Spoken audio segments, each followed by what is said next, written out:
Are you looking to move all of your bank transactions online? Well, Tonik Digital Bank is the first in the country to operate solely on the digital space with no need to go to physical branches. We're talking now about what this means for financial inclusion and security with President Maria Lourdes Pineda.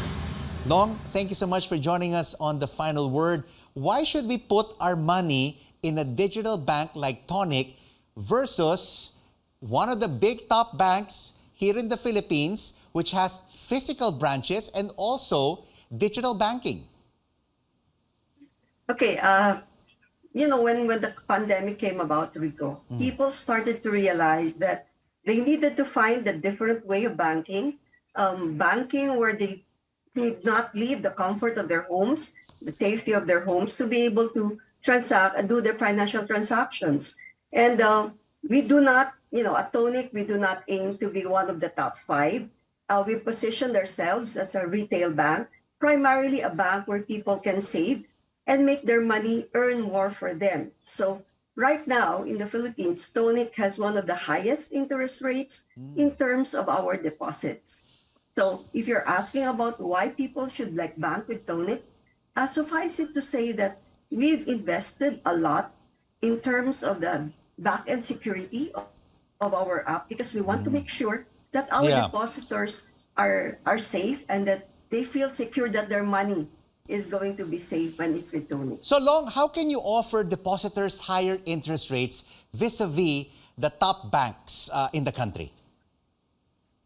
The one advantage that a digital bank has is that we're not saddled with the traditional overhead operating expenses that go with having multiple branches, as well as the fact that we do not have actually physical branches, which means we do not have capital expenditure for setting up a branch. So in that sense, we are able to give back to our depositors, our customers, better rates in terms of their deposits, because what we're trying to do is pass on to our clients whatever savings we are able to make because we don't have physical branches. So digital banking is totally paperless, no passbooks, no checkbooks, no deposit and withdrawal slips? Yes, everything, all of your transactions are done on a mobile app.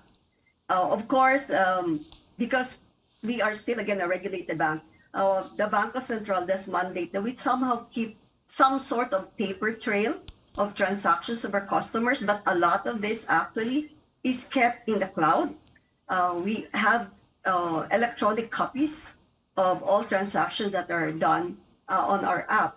And the advantage of using a mobile app is that mobile penetration in the Philippines is much higher than internet penetration. So in areas where internet service is not that strong, you would still see a mobile phone. So it was actually the better option in terms of a platform that we at Tonik decided on when we decided to launch our digital bank operations in the Philippines. So Long, how are you improving financial inclusion through the digital platform? What we've noticed is I'm basing this primarily on the types of questions we get from our interactions with our customers on social media. You get questions like, why do I need to have an ID document? Why do they need to make sure about who I really am? It actually tells you that it's possible that a lot of these people have never been part of the formal banking sector in the past. And I would, estimate this segment to be at around maybe 20 to 30% of our present customer base at Tonik.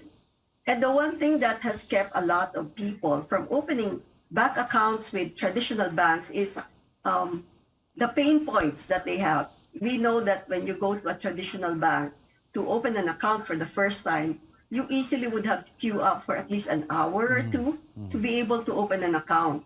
And that's what we've tried to remove, to encourage more people to be part of the formal banking sector and to give them more access to financial services that they would not have had if they were not part of the banking sector. So finally, those who were unbanked in the past now are depositors. Now they have their own bank accounts in your digital platform. Exactly. And yes.